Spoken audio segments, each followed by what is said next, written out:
What happens when a poor flower girl is taken under the wing of a linguistics professor? The answer unfolds in Act 2 of Pygmalion with the unexpected arrival of Eliza Doolittle at Professor Higgins's residence. A girl of distinct accent, she piques the curiosity of Higgins, who initially dismisses her as nothing more than a source of amusement for his linguistic studies. However, Eliza stands her ground, demanding speaking lessons and a chance at a better life. Interested and perhaps a bit amused, Higgins and his friend Colonel Pickering decide to agree on a daring experiment.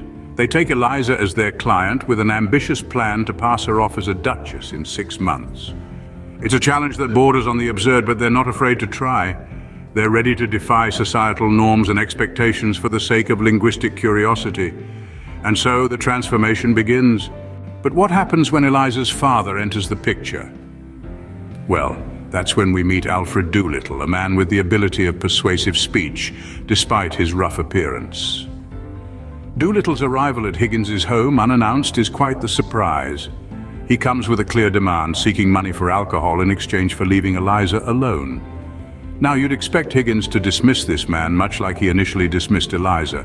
But something about Doolittle's way of speaking catches Higgins's attention. It's the raw wisdom of his speech, peppered with a unique charm that fascinates Higgins. A man of language, Higgins can't help but be intrigued by this unusual character.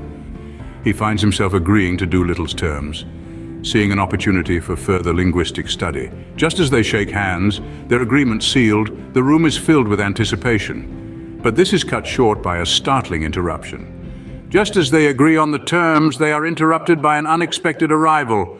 Who is this Japanese lady, and how does she disrupt the conversation? In Act 2 of Pygmalion, an unexpected arrival causes a stir. A woman, referred to as a Japanese lady, enters the scene. Her entrance is nothing short of a spectacle, capturing everyone's attention and disrupting the ongoing conversation. But wait, there's a twist. This isn't just any lady.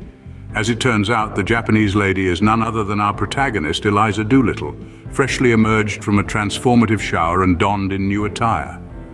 The transformation is so striking that for a moment she is unrecognizable, not just in appearance, but also in demeanor. Eliza, basking in her newfound glory, expresses a desire to flaunt her new appearance among her fellow flower girls.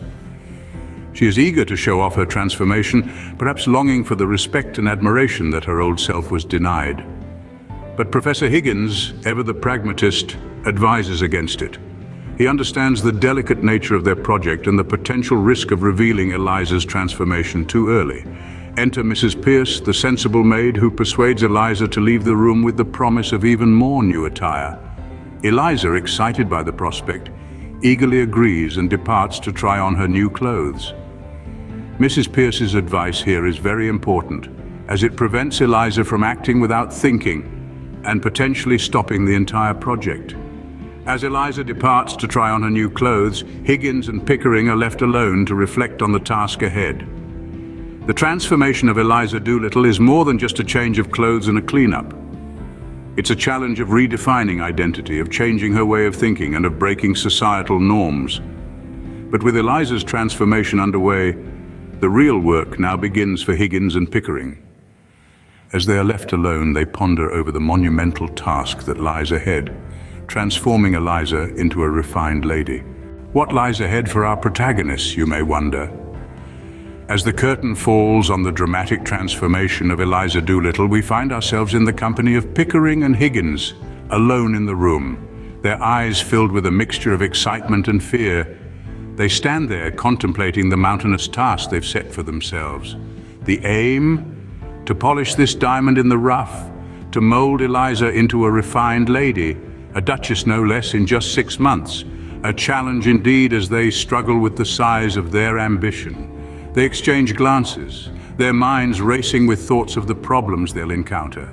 The unique accent, the strange manners, the lack of refinement, all aspects of Eliza that they must repair. Yet there's a sparkle in their eyes, a determination that refuses to change. The stage is set for an exhausting journey of transformation. Will Eliza become the duchess they aim for, or will the task prove too difficult? Only time will tell, and will